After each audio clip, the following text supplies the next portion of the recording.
오늘 말씀은요, 우리가 이제 애굽에 들어가서 살고 있던 상황 가운데서 이제 출애굽 상황이 이제 이루어지는 그런 내용입니다. 그래서 11과를 우리가 살펴볼 텐데요. 자, 중심 인물을 보니까 누구와 누구가 나오느냐? 모세와 바로가 나오죠. 자, 모세와 바로, 어떻게 보면 하나님과 이집트에 있는 신들과의 엄청난 전쟁이 이제 일어나는 상황이라고 좀 생각하시면 될 것 같은데요. 자, 출애굽 상황, 이제 밑에 같이 한번 읽어보도록 할게요. 하나님은 당신이, 다 같이 읽어보겠습니다. 천천히 시작. 하나님은 당신이 선택한 백성을 향해 지극한 관심을 가지고 계십니다.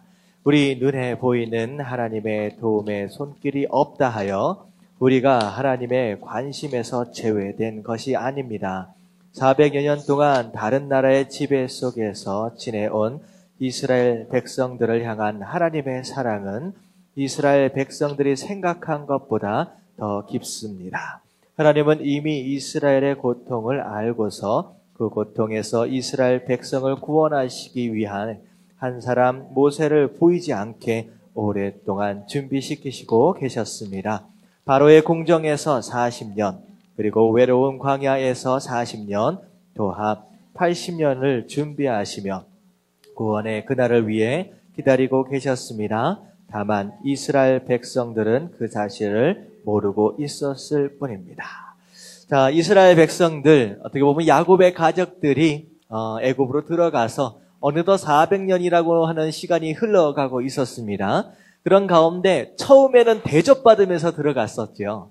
총리의 가족이다라고 하는 어떤 명분을 가지고 이제 대접을 받으며 들어갔는데 어떻게 됐느냐? 야곱을 모르는 왕이 이제 바로가 되어진 거예요. 자, 그러다 보니까 이제 히브리 사람, 이제 야곱의 가족들, 요셉의 가족들이요, 멸시와 천대를 받으면서 심지어는 노예 생활까지 하게 되었다라고 하는 거예요.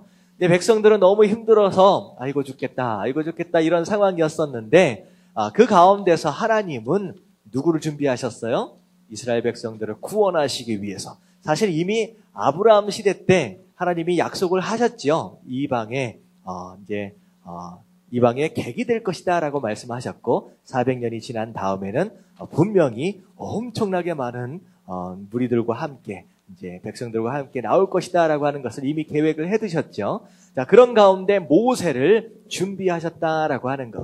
그래서 우리가 지난주에 뭘 살펴봤느냐? 하나님은 뭐 하시는 분이냐? 계획하시는 분이다라고 하는 거예요. 어쩌다가 이런 일이 일어났으니까 그러면 이런 일이 일어났으니까 이렇게 해야지 저렇게 해야지. 우연이나 어떤 그런 현상 속에서 이루어지는 것이 아니라 하나님께서는 처음부터 끝까지 계획하시고 계획을 이루시기 위해 준비하시고 그 준비되어지는 과정 가운데 그 계획을 성취하시는 분이다라고 했어요. 그래서 하나님께서 모세를 몇 년을 준비하십니까? 왕궁에서 40년, 그리고 광야에서 40년, 그래서 총 80년을 하나님께서 모세를 하나하나 준비시켜 가셨다라고 하는 거예요. 자, 그렇지만 사실 누구는 모르고 있었습니까? 이스라엘 백성들을 모르는 거예요. 근데 이게 굉장히 중요한 이제 사실입니다. 왜냐하면 하나님은 우리 인생 가운데 엄청난 계획들을 가지고 계시는 가운데 우리를 준비시키시고 어느 때선가는 그분의 계획을 이루어 주실 것인데 이상하게 우리는 어느 길로 가야 할지 우리가 어떻게 준비되어지고 있는지 사실 잘 모르고 있다라고 하는 사실이에요. 그것 때문에 마음 가운데 어떤 경우에는 의심도 가고 어떨 때는 힘들고 어려우면 어떻게 돼요? 자빠졌다, 일어섰다, 흔들렸다, 일어섰다 이런 경우들이 있다라고 하는 거예요. 근데 우리가 이제 확실하게 알아야 할 것은 무엇이냐? 우리가 이 땅에 우연히 온 것이 아니라 하나님의 무엇으로 인하여 왔다는 거예요? 계획을 통하여 이 땅에 왔다라고 하는 거. 그 계획을 통하여 살아가고 있다라고 하는 걸 확실하게 믿을 수 있다라고 한다면 아무리 힘들고 어려워도 흔들리지 않고 자빠져 있지 않고 주저앉지 않을 수 있다라고 하는 거 여러분들 좀 생각해 보시면서 언제나 하나님께서 우리 삶 가운데 향한 계획을 기억할 수 있는 저와 여러분들 되시길 주님의 이름으로 축원합니다. 아멘. 자, 그런 가운데 이제 하나님께서 모세를 80년을 준비하셨어요. 그리고 이제 모세를 부르시는 장면이 오늘 이제 공부할 내용의 시작이라고 생각하시면 되겠습니다. 자, 69페이지로 넘어갈게요. 모세와 이스라엘 백성 이렇게 나와 있는데, 자, 문제 같이 한번 읽어보도록 하겠습니다. 시작. 하나님은 이스라엘에게 어떤 분이십니까? 자, 하나님은 이스라엘에게 어떤 분이십니까? 자, 출애굽기, 우리 성경을 찾아볼 수 있으면 좋을 것 같습니다. 출애굽기 6장 2절부터 8절까지에 나오는 내용입니다. 자, 출애굽기 6장 2절부터 8절까지에 나오는 내용. 자, 찾으셨으면 일단 2절과 3절까지 이제 한번 같이 한번 읽어보도록 하겠습니다. 시작. 하나님이 모세에게 말씀하여 이르시되 나는 여호와이니라. 내가 아브라함과 이삭과 야곱에게 전능의 하나님으로 나타났으나 나의 이름을 여호와로는 그들에게 알리지 아니하였고. 자, 하나님께서 그분의 이름을 처음 말씀하시는 분이에요. 여태껏 이제 하나님의 이름이 무엇인지 이제 아브라함도 이삭도 야곱도 모르고 있었던 상황이지만, 바로 오늘 말씀에서 모세를 부르시면서 내 이름이 무엇이다라고 처음 밝히시는 장면입니다. 자, 그리고 나서 분명히 뭐라고 말씀하시느냐? 아브라함과 이삭과 야곱에게는 한 번도 얘기해 준 적이 없다. 4절 보니까 가나안 땅 곧 그들이 거주하는 땅을 그들에게 주기로 그들과 약속하였더니 이제 애굽 사람의 종으로 삼은 이스라엘 자손의 신음소리를 내가 듣고 나의 언약을 기억하노라. 이 언약이 누구와 함께 했던 언약입니까? 아브라함과 함께 했던 언약이죠. 그리고 그 아브라함에서부터 누구로 넘어갔어요? 그 언약이 이삭으로 넘어가고, 이삭에서 누구로 넘어갑니까? 야곱으로 넘어갔습니다. 그리고 야곱에서 또 누구까지 넘어갔어요? 자, 요셉까지 넘어간, 계속 대를 이어서 하나님께서 끝까지 붙들고서 약속을 지키시기 위해서 끌고 가셨던 언약이죠. 이제 그 언약을 내가 기억한다. 다시 말하면 이루기 위해서 이제 일을 시작하시겠다라고 하는 거예요. 자, 6절 말씀 같이 한번 읽어보겠습니다. 시작. 그러므로 이스라엘 자손에게 말하기를 나는 여호와라. 내가 애굽 사람의 무거운 짐 밑에서 너희를 빼내며 그들의 노역에서 너희를 건지며 편팔과 여러 큰 심판들로서 너희를 속량하여. 다시 말하면 6절에 얘기하면 이스라엘 자손들을 애굽 사람으로부터 어떻게 하시겠다라고 하는 거예요? 구원하시겠다라고 하는 뜻입니다. 그래서 자, 뭐라고 얘기를 하고 있느냐? 7절에 너희를 내 백성으로 삼고 나는 너희의 하나님이 되리니 나는 애굽 사람의 무거운 짐 밑에서 너희를 빼낸 너희의 하나님 여호와인 줄 너희가 알리라 라고 얘기하고 있습니다. 사실 2절부터 7절, 8절까지 나오는 내용은 굉장히 중요한 내용들을 포함하고 있어요. 첫 번째, 하나님의 이름이 뭐라고 밝히시고 계시느냐? 여호와라고 밝히고 계시는 부분입니다. 그리고 두 번째는 나는 언약을 기억하고 있다라고 얘기하고 있어요. 그리고 세 번째는 나는 구원하실 하나님이다 라고 하는 걸 이야기하고 있습니다. 자, 따라오고 계시죠? 자, 그리고 나서 하나님께서 이스라엘, 어떻게 보면 모세에게 언약이 무엇이냐라고 하는 것, 아브라함과 이삭과 야곱과 요셉까지 했던 그 언약을 조금 더 구체적으로 밝히시는 내용이 바로 7절 앞에 부분의 내용이에요. 언약이 구체적으로 무엇이냐? 그걸 구체적으로 밝히시는 게 무엇이냐? 너희를 무엇으로 삼는다고요? 내 백성으로 삼을 것이다. 나는 너희의 하나님이 될 것이다. 이게 굉장히 중요한 표현입니다. 너는 내 백성이 될 것이고 나는 너희의 하나님이 될 것이다. 사실 이것이 이스라엘 백성, 국가라고 하는 차원에서 넘어가면서 이스라엘 백성들에게 하신 언약의 정리다라고 생각을 하시면 돼요. 나는 너의 하나님, 너희는 나의 백성. 바로 이것이 언약에 대한 포괄적인 좀 정리입니다. 자, 그렇게 이제 말씀하셨어요. 자, 그렇게 되면 이제 하나님은 이스라엘에게 어떤 분이십니까? 라고 얘기하면 구원하실 분이다 라고 하는 구원의 하나님이라고 생각하시면 돼요. 첫 번째 문제, 구원의 하나님이라고 적으시면 되고, 그리고 다음에 펜이 없으시면 사모님 여기 펜 좀. 첫 번째가 구원의 하나님이라고 이제 적으시면 되고요. 자, 두 번째는 이스라엘의 하나님이에요. 이스라엘의 하나님. 하나님은 이스라엘의 하나님이시다라고 합니다. 이제 이때부터 이스라엘 나라가 하나님이 소유가 된다라고 하는 거예요. 예, 그런 식으로 이제 생각을 하시면 되겠습니다. 자, 밑에 내려가서 모세는 이제 같이 한번 문제 한번 읽어보도록 하겠습니다. 시작. 모세는 하나님이 애굽의 구역에서 이스라엘 백성들을 건져낼 것이라고 말하자 백성들은 어떤 반응을 보였습니까? 자, 9절 말씀을 좀 보면요. 자, 모세가 이와 같이 이스라엘 자손에게 전하나, 자, 전했어요. 네, 그러나 그들의 마음의 상함과 가혹한 노역으로 말미암아 모세의 말을 어떻게 했다? 듣지 아니하였더라.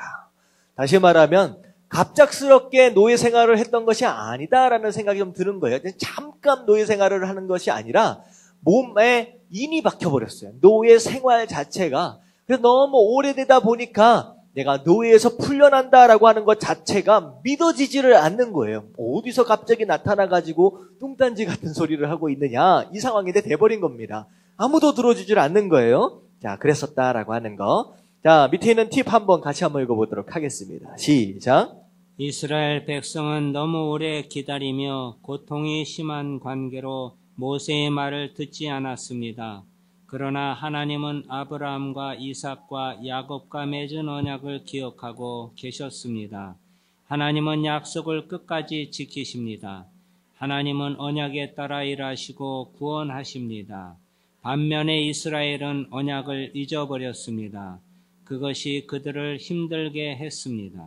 자, 우리가 이제 장로교 쪽에서 보면 이제 예정론이라는 게 있어요. 예정론. 뭔지 아시죠? 하나님께서 구원받을 백성을 미리 정해놓으셨다, 선택하셨다라고 하는 거예요. 근데 이게 예정론을 잘못 이해하면 마치 세상에서 얘기하기는 운명처럼 느껴져요. 너는 이미 구원받을 사람이고 이미 구원받지 못할 사람은 정해져 있기 때문에 그래서 옛날에 장로교들 조금 치우쳐 있는 장로교들은 어떻게 했냐면 전도 안 했습니다. 왜냐면 이미 하나님이 정해놨기 때문에 우리가 전도하지 않아도 어차피 구원받을 건데 왜 우리가 전도하느냐? 전도 안 했어요. 그러니까 운명처럼 받아들이면요, 이거 굉장히 커다란 오해를 불러올 수 있다라고 하는 거예요. 근데 예정론을 사실은 우리 인간으로서 이제 뭐다라고 정확하게 설명하기는 굉장히 어려운데 이렇게 설명을 하면 좋을 것 같아요. 하나님께서 우리를 구원하시기 원하신다라고 하는 거예요. 그래서 구원하시기 원하시는 백성들, 그분의 뜻이 이루어지기 위해서, 다시 말해 여기 보니까 하나님은 약속을 끝까지 지키기 위해서, 구원하실 백성들을 끝까지 구원하시기 위해서 포기하지 않으시는 하나님의 열정이라고 생각하시면 좋을 것 같아요.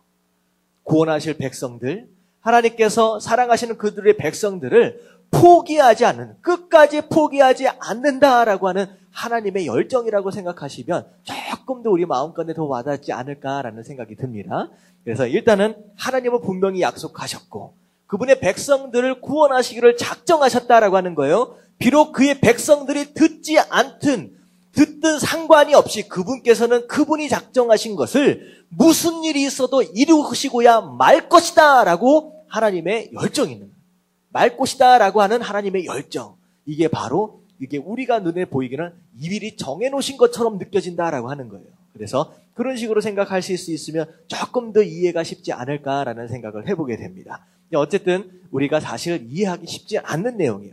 미리 선택해 놓으셨다라고 하는 것과 하지만 우리가 믿어야 구원을 받는다라고 하는 것은 사실 우리의 이해 안에서는 충돌하는 내용입니다. 사실 이게 수천 년 동안 싸워왔잖아요. 알미니안주의하고 칼빈주의가 수천 년 동안 싸우면서 결국은 결론이 나지 않는 내용이거든요. 그렇다라고 한다면 우리의 이해를 초월한 그런 공식이기 때문에 우리가 이거다라고 결론을 내리기보다는 우리가 어느 정도 그런 식으로 생각을 해볼 수 있다라고 하면 너무 좋을 것 같아요. 그래서 어쨌든 하나님은 약속을 끝까지 지키시기 위해서 포기하시지 않으신다라고 하는 그런 내용을 이제 얘기하면 좋을 것 같습니다. 자, 그런 가운데 2번을 보니까 누구가 등장하느냐? 모세와 아론이 등장을 합니다. 물론 하나님께서 모세를 선택하셨지만 모세를 돕는 자로서 누굴 준비해 놓으셨다는 거예요? 아론을 준비해 놓으셨다라고 하는 거예요. 어떻게 보면 하나님께서는 한 명의 리더십을 선택하시기도 합니다. 하지만 혼자 하나님의 일을 감당하는 것이 아니라 분명 누가 있어야 돼요? 옆에 돕는 자들이 있어야 된다라고 하는 거. 그래서 사실은 가정도 마찬가지예요. 남편 혼자 살 수 있어요? 없어요? 어렵습니까? 남편 혼자 살면 가정입니까? 남편 혼자 살면 얼마나 힘들어요. 그래서 하나님께서 남편 옆에다가 누굴 붙여주신 거예요? 돕는 배필을 붙여주신 거예요. 그래서 그게 아내가 된 거잖아요. 여러분들 아내 된 분들이 여기가 더 많으신 비슷하네요. 오늘은요. 아니군요.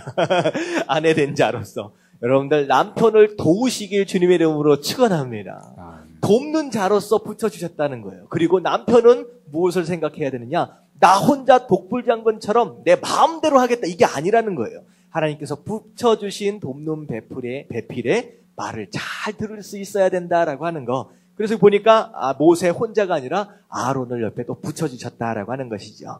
자, 문제를 같이 한번 읽어보도록 하겠습니다. 시작. 모세와 아론은 바로 앞에 나가기 전에 이미 바로의 반응에 대해서 하나님의 예언을 듣고 알았는데 그 내용은 무엇입니까?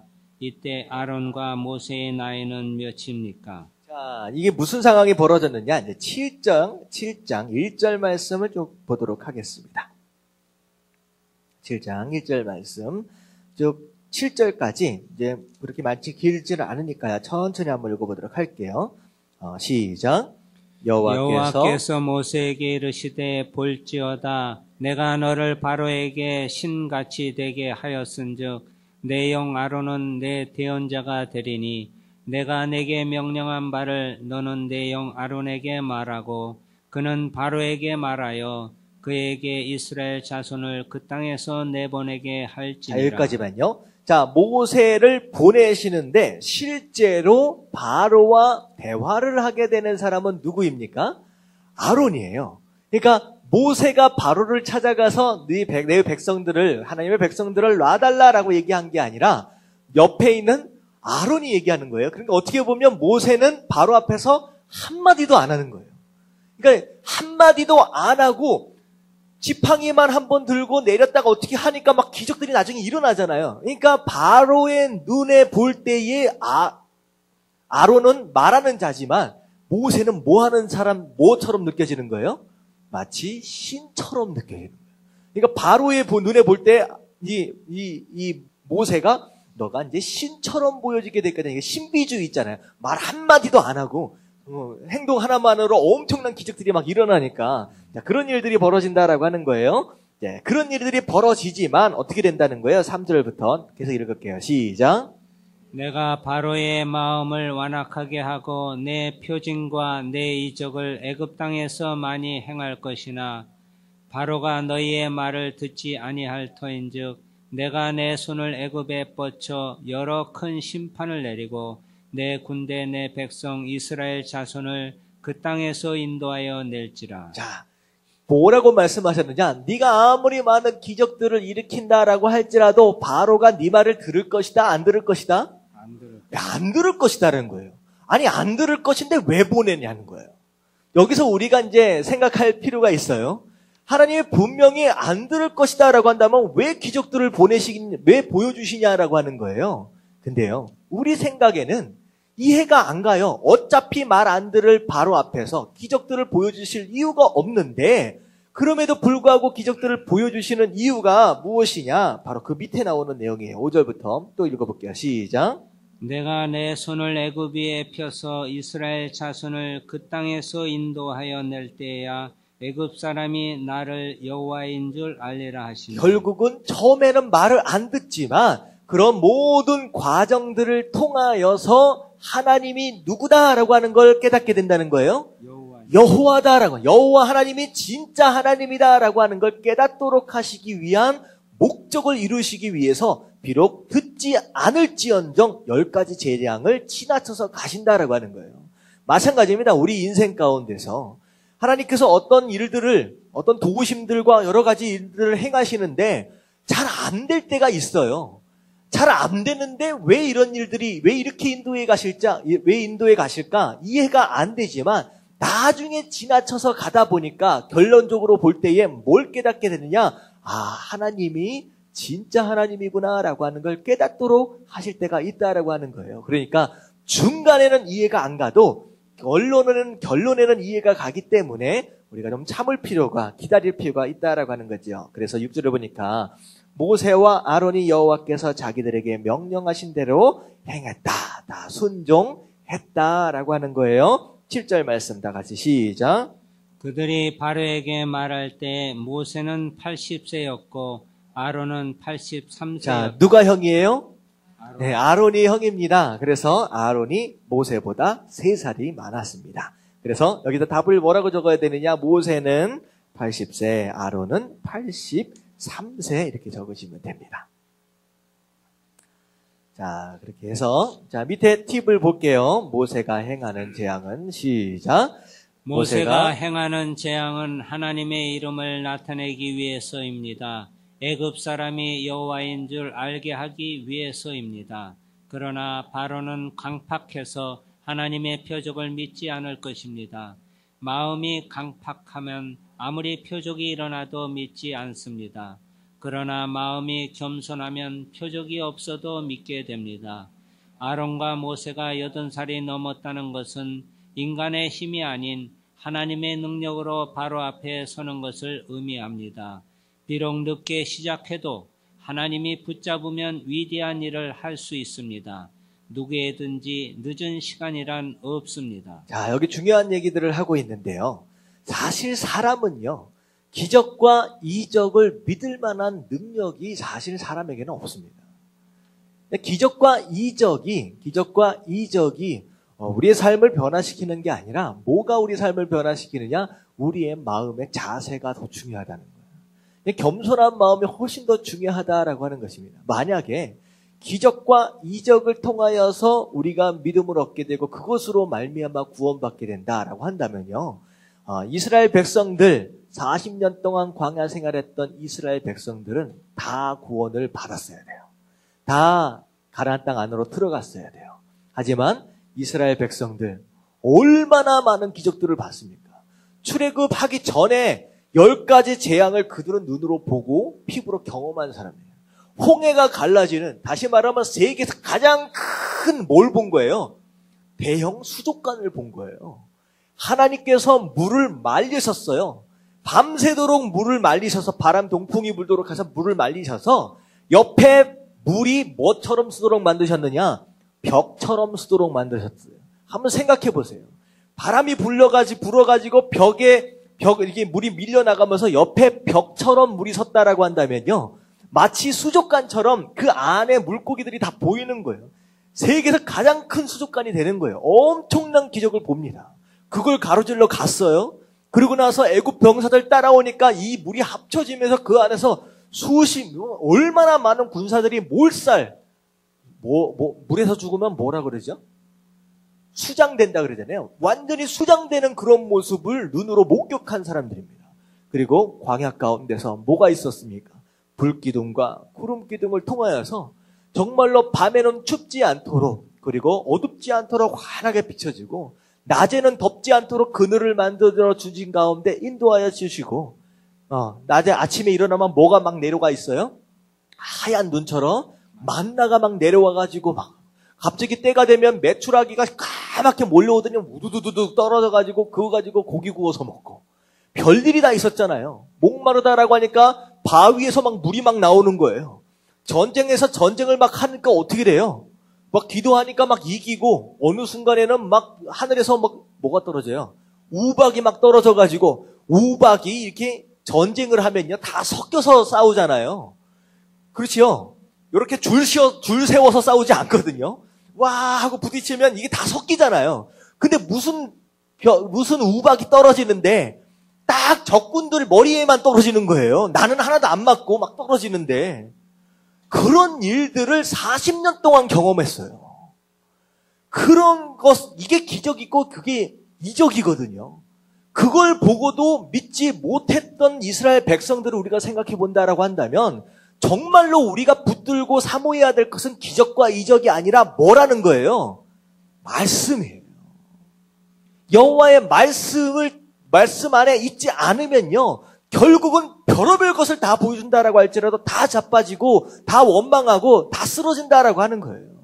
여러분들 이상한 데 쫓아다니지 마시고 말씀을 붙잡게 되길 주님의 이름으로 축원합니다. 아멘. 뭐라고 얘기하느냐? 겸손함이다라고 하는 거예요. 겸손한 마음으로 하나님 내 삶 가운데 어떻게 역사하시는지 볼 수 있어야 기적도 믿어지고 말씀도 믿어질 수 있다라고 하는 거, 이 겸손한 마음이 바로 우리의 옥토와 같은 마음이에요. 옥토와 같은 마음. 말씀이 뿌려지고 하나님 역사하심이 나타날 때 그것이 열매되어질 수 있는 마음, 옥토와 같은 마음이 되어야 한다라고 하는 거. 자, 그리고 두 번째 중요한 것이 무엇이냐? 아론과 모세가 몇 살이 넘었어요? 80이 넘었어요. 80이 넘은 상황에서 출애굽이 시작됩니다. 그들의 본격적인 사역이 시작됩니다. 다시 말하면 여기 80 넘으신 분 계시나? 에밀리 80 안 넘었죠? 여러분들 늦지 않았어요. 어느 때든 하나님이 부르시고 하나님이 함께 하실 수만 있으면요, 아무리 나이가 들어있다라고 할지라도 절대 늦은 시간이 나는 건 없다라고 얘기하잖아요. 절대 늦지 않았습니다. 그러니까 내 나이가 몇이다, 내가 건강이 어떻다, 내 상황이 어떻다라고 생각하지 마시고 하나님이 부르시는 그 순간이 가장 최고의 시간이다라고 생각하시면서 순종하실 수 있는 저와 여러분들 되시길 주님의 이름으로 축원합니다. 아멘. 아멘. 자, 그런 가운데 10가지 재앙이 시작됩니다. 자, 이제 바로를 찾아갔어요. 자, 하나님이 보내달라라고 하는데 바로가 말을 들을 일이 없지요. 자, 그래서 첫 번째 기적이 일어나는데, 자, 문제 같이 한번 읽어볼게요. 다 같이 모세가 시작. 모세가 바로에게 가서 행한 10가지 이적 중에서 애굽의 술객들도 따라한 이적은 무엇입니까? 자, 어떤 기적들이 좀 있었어요? 뭐죠? 지팡이. 말들이 생각이 안 나냐. 모세가 들고 있는 지팡이를 바닥에다 딱 던지니까 그게 뭐가 됐습니까? 뱀이 됐잖아요. 술객들이 따라 했습니까? 못 따라 했습니까? 따라 했어요. 근데 어떻게 됐어요? 모세의 지팡이로 되어 있는 그 뱀이요? 그들의 뱀을 확 삼켜버렸습니다. 약간은 따라 한다라고 할지라도 실력은 안 되는 거예요. 일단 비교가 좀 안 됩니다. 자, 그리고 나서 모세가 첫 번째 기적. 자, 첫 번째 기적. 나일강을 뭘로 물들어 버립니까? 자, 피로 물들입니다. 자, 그랬을 때에 물을 피로 변하게 한다라고 하는 거 술객 따라 했습니까? 못 따라 했습니까? 네, 이것도 따라 했어요. 이게 다 할 수 있다라고 하는 거예요. 이제 물론 이제 세상의 이제 영들, 이제 귀신들이죠. 어느 정도까지는 이제 적당히 따라할 수 있었다라고 하는 거예요. 근데 물을 피로 물들게 했다면 이걸 똑같이 따라하면 어떻게 돼요? 물을 피로 물들게 했으면 그나마 먹을 물이 없잖아요. 근데 그걸 똑같이 따라하면 먹을 물 그나마 없는데 그나마 남아있는 물까지도 어떻게 된 거예요? 피로 변해버린 거예요.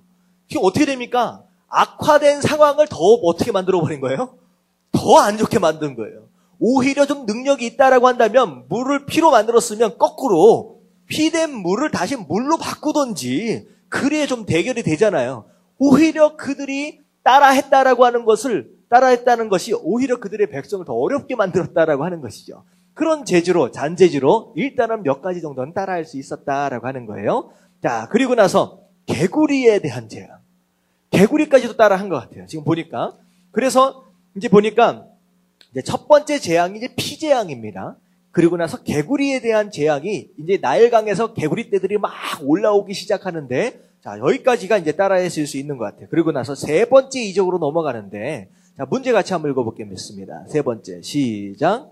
세 번째 이적부터 애굽의 술객들이 따라하지 못하자 애굽의 술객들이 바로에게 말한 내용은 무엇입니까? 자, 애굽의 술객들이 바로에게 뭐라고 얘기했느냐? 8장 18절 말씀과 19절 말씀 같이 한번 읽어보도록 하겠습니다.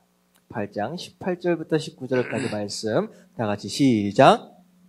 요술사들도 자기 요술로 그같이 행하여 이를 생기게 하려 하였으나 못하였고 이가 사람과 가축에게 생긴지라. 요술사가 바로에게 말하되 이는 하나님의 권능이니이다 하였으나 바로의 마음이 완악하게 되어 그들의 말을 듣지 아니하였으니 여호와의 말씀과 같더라. 자, 첫 번째, 애굽 안에서 하나님이 진짜 하나님이다라고 하는 걸 인정한 첫 번째 사람이 누구라는 거예요? 요술사들입니다. 이제 영을 아는 사람은 영을 알아요. 귀신은 귀신같이 압니다. 딱 보니 예수님 시대에도 마찬가지잖아요. 귀신 들린 사람이 예수님 딱 보고서 딱 뭐라 그래요? 하나님의 아들이다. 왜 나한테 와서 나를 괴롭게 하느냐? 딱 아는 거예요, 그냥. 바울, 귀신 들린 여인이 딱 보잖아요. 바울 사도와 일행들을 보고서, 전능하신 하나님의, 일꾼이다. 이런 식으로 막 얘기를 하잖아요. 그러니까 귀신들을 아는 거예요. 이 요술사들도 적당히 좀 알게 되는 상황입니다. 인정을 하게 되는 거예요. 하지만 바로는 어떻게 했습니까? 듣지 않았다. 마음이 강팍해져 가고 있었기 때문에 듣지 않았다라고 하는 것입니다. 자, 그리고 나서 팁을 한번 읽어보도록 하겠습니다. 시작. 애굽에 내린 10가지 재앙은 애굽을 관장하고 있는 다신들을 의미합니다.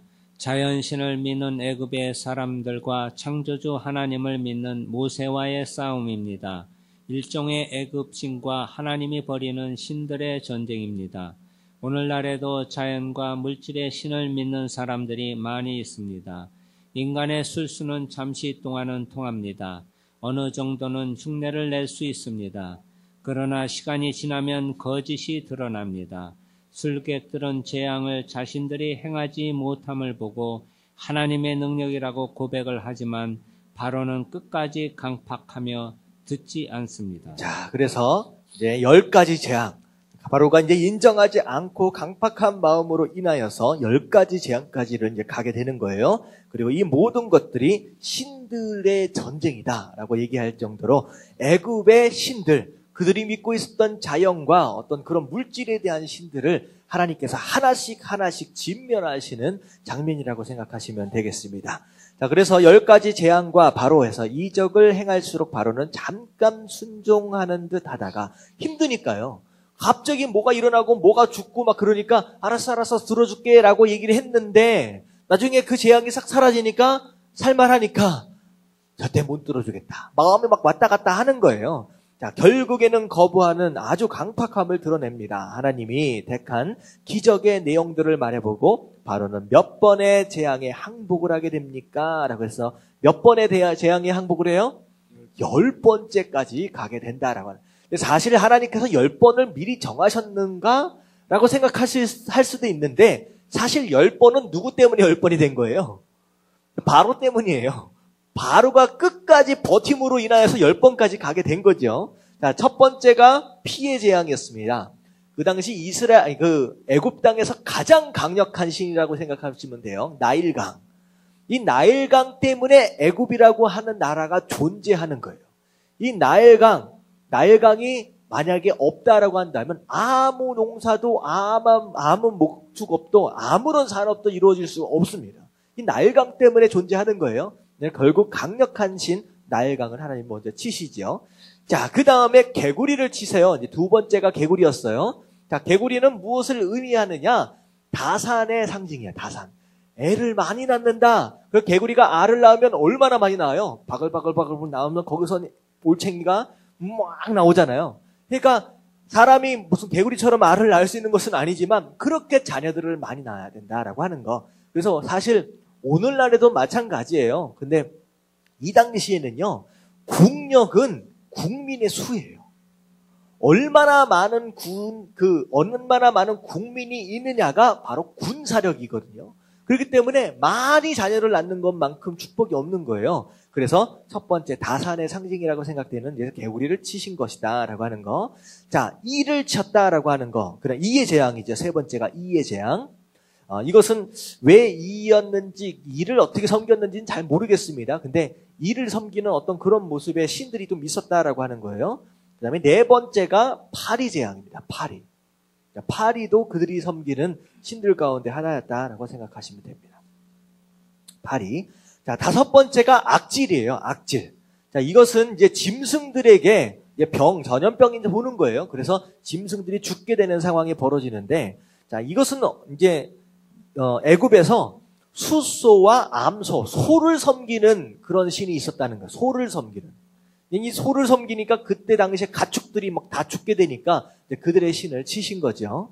자, 독종이 돌았다라고 하는 거 우리 몸 가운데 사람의 몸에 염증이 나고 이제 종기가 나고 이런 것들이 돌았다라고 하는 거. 자, 그리고 우박, 7번째가 우박입니다. 자, 잘 따라오시고 계시죠? 우박. 자, 우박은 애굽 민족들이요 하늘을 섬겼습니다. 대기, 공중을 섬겼어요. 그러니까 공중에서 막 우박이 떨어지니까 그들이 이제 치시게 되는 거다라고 하는 거예요. 자, 메뚜기, 8번째가 이제 메뚜기입니다. 메뚜기는 이제 곡식을 지키는 신입니다. 곡식을 지키는 신. 그들을 치신 거. 자, 흑암. 어떻게 보면 그 애굽 보면요, 이 벽화나 이렇게 보면 가장 위에 뭐가 그림이 그려져 있냐면 이제 태양이 그려져 있습니다. 그들이 섬기는 가장 큰 신 하면 태양신이거든요. 근데 그들의 태양을 이제 아무것도 할 수 없도록 까맣게 만들어 버렸다는 거예요. 그리고 마지막 치신 것이 무엇이냐? 장자가 다 죽는 심판이었다라고 하는 거. 이것은 생명의 신입니다. 사람을 낳고 이제 생명이 살아가질 수 있도록 하는 거. 생명의 신을 친 거예요. 그 모든 그들이 섬기고 있는 신들을 전부 다 무능력하게 다 만들어 버리셨다라고 하는 것입니다. 자, 그래서 밑에를 보면 하나님은 강팍한 바로의 마음을 움직이는 방법으로 10가지 재앙을 모세를 통하여 내렸습니다. 그럼에도 불구하고 바로는 잠깐 순종하는 듯 하다가 지나고 나면 거부하면서 하나님의 요구를 계속 거역했습니다. 결국 자기의 아들까지 죽임을 당하고 나중에는 자기의 모든 군사가 수장당하는 결과를 자초하게 됩니다. 바로는 인간의 간악함을 말하는 좋은 예입니다. 인간은 상황이 나쁠 때에는 하나님을 두려워하여 하나님의 말씀을 따르는 듯 하다가 상황이 조금 나아지면 언제 그랬냐 싶게 불순종으로 돌아섭니다. 수많은 하나님의 징계와 고난을 당하면서도 좀처럼 하나님의 뜻을 깨닫지 못하고 자기의 고집대로 행하는 인간의 강팍함은 예나 지금이나 똑같습니다. 혹시 나에게도 바로에게 있는 강팍함과 고집은 없습니까? 이게 바로에게만 국한된 얘기가 아닐 수 있다라고 하는 거예요. 하나님이 말 안 들어가지고 한 대 때리시면 잠깐 말 듣는 듯 하다가 조금 살만하면 어떻게 돼요? 더 이상하게 행동하고 또 이상하게 행동하고 하여튼간 10번이고 20번이고 30번이고 계속 얻어맞아도 잠깐 말 듣다가 돌아서고 잠깐 말 듣다가 돌아서고 어쩌면 우리의 모습일 수도 있다라고 하는 거 여러분들 자기 자신을 좀 돌아볼 수 있으면 좋을 것 같아요. 자, 그리고 나서 장자의 죽음, 마지막 심판인데요. 마지막 재앙인데요. 이게 이스라엘 백성들이 출애굽을 하게 되는 가장 큰 역할을 감당하게 되죠. 그리고 이게 바로 어떻게 보면 우리가 이제 일본에서부터 독립된 날이 뭐죠? 광복절이잖아요. 그리고 미국에서는 우리의 광복절처럼 뭘 지내게 됐냐? 뭐죠? 갑자기 생각이 안 나지? 독립기념일. 독립기념일을 미국은 지내게 됩니다. 근데 이 이스라엘 백성들은 뭐가 이제 독립기념일이나 광복절 같은 거냐면 바로 6월절이 그들의 광복절이고 그들의 독립기념일이라고 생각하시면 돼요. 종되었다가 이제는 자유인이 되었다라고 하는 거. 이게 사실 6월절은요. 바로 무엇을 의미하느냐? 우리가 죄 가운데 사로잡혀 있었어요. 우리가 죽게 되었다라고 하는 거예요. 우리가 죄 가운데 있었을 땐 누구 소속이었어요? 사실은 사단 소속이었어요. 그래서 그렇게 되어 있는 상황 가운데서 여기서 이제 구원받기 위해서는 어떻게 해야 됐었느냐? 어린 양의 피를 문의 임방과 설주에 바르게 되면 그것으로 인하여 죽음의 사자가 넘어간다는 거예요. 그럼 6월 달에 있다라고 하는 것이 아니라 6월 넘어간다라고 하는 뜻이에요. 그래서 넘어간다. 죽음의 사자가 넘어간다라고 해서 그것으로 인하여서 이스라엘 백성들이 그들의 독립, 그들의 자유를 되찾게 된다. 그들의 독립기념일입니다. 그리고 사실은 그들의 달력에 의하면 이 6월절이 1월 1일이에요. 그러니까 이제 더 이상 죄악에 세상에 매여 있는 삶이 아니라 이제는 자유인으로서 새로운 삶의 시작이 된다라고 하는 거. 그래서 그들의 1월 1일은 바로 6월절부터 시작이 된다라고 하는 거예요. 자, 그래서 열 번째 재앙은 애굽뿐만 아니라 이스라엘에게도 내리는 모든 사람을 향한 재앙이었다. 그래서 내가 애굽 사람이냐 이스라엘 백성이냐라고 하는 것에 따라서 아들이 죽고 아들이 안 죽고가 아니라 꼭 뭐 해야 되는 거예요? 말씀드렸다시피 어린 양을 잡아서 피를 임방과 설주에 발라야 된다라고 하는 거. 이 어린 양은 결과적으로 누굴 의미합니까? 예수 그리스도. 바로 우리를 구원하시기 위해, 죄 가운데 죽을 수밖에 없는 우리를 구원하시기 위해서 대신 죽으신 화목 제물, 바로 그분을 의미합니다. 그래서 그분의 피가 아니면 우리 아버지가 장로든 우리 아버지가 목사든 상관이 없이 다 지옥 간다는 거예요. 무조건 그분의 피로 말미암아 우리가 구원받을 수 있다라고 하는 걸 얘기를 하는 것입니다. 자, 그래서 마지막으로 정리를 하도록 하겠습니다. 팁 한번 읽어볼게요. 이스라엘 백성은 시작.